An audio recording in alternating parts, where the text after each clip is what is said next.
She sleeps with a sheep. Really. I seriously do sleep with a sheep.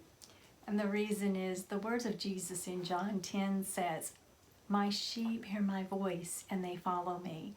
So whenever something's going on with somebody I love, in my family or friends or in my church or somewhere around the world, it reminds me every time I see the sheep or feel him or touch him, wake up in the middle of the night, it impresses me to pray that prayer. God, may they hear your voice and follow you closely.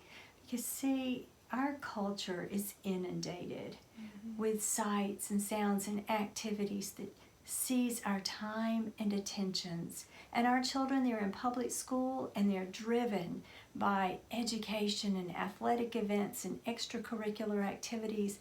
They have no time. And as parents, we are required, according to Deuteronomy, to speak to our children at all times and all circumstances and places and lead them to God, their Father. And the interesting thing is, and we can say, well, that's Deuteronomy, that's in the Old Testament, but okay, my sheep hear my voice. Jesus, when he was dueling with the devil, before he even chose his disciples, he was hungry. And the first words he said in response to the enemy, Satan's challenging him to turn the stones into bread, he said, "Man does not live by bread alone, but by every word that proceeds out of the mouth of God." Okay, he was speaking of the Old Testament. That was a quote from Deuteronomy, and that is only 87 verses later is when he commands us as parents to speak to our children at all times and in all places, leading them to him when we rise up, when we lie down. So we can't possibly be around them as much as they were back in biblical days. Our culture has changed, but we can pray. We can pray. What else can we do, Melissa? We can read devotionals together.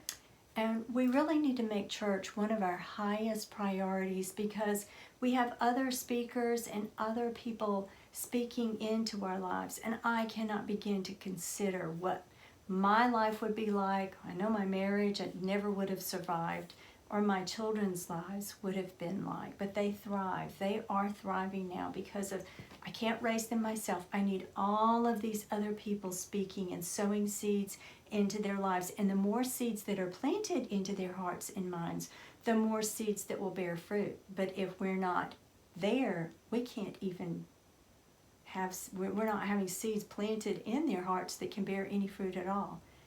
Satan wins that one big time. Yeah.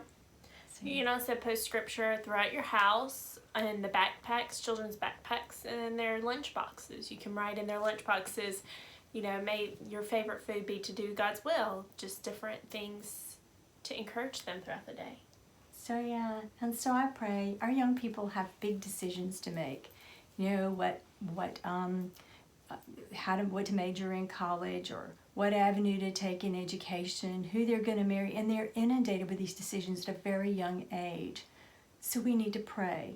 And and the reason I do sleep with the sheep is in Lamentations, Jeremiah wrote, "Arise in the night and cry out as the watches of the night begin, pouring out your heart like water for your children." And so even though it wasn't in such a desperate season, in some sense it is, because our children need our love and our influence and our prayers.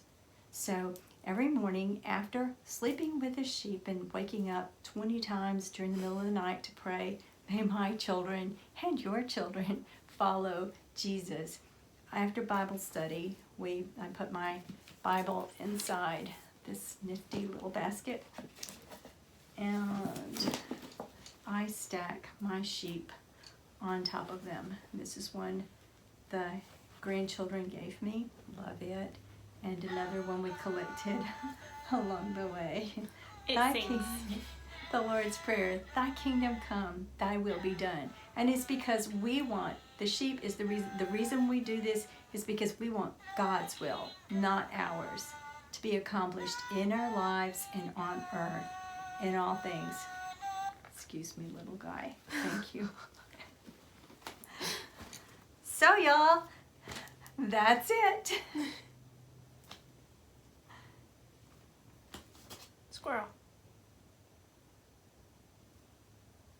Squirrel. Yeah, I saw a squirrel in the mirror. Outside the window there. Oh, okay.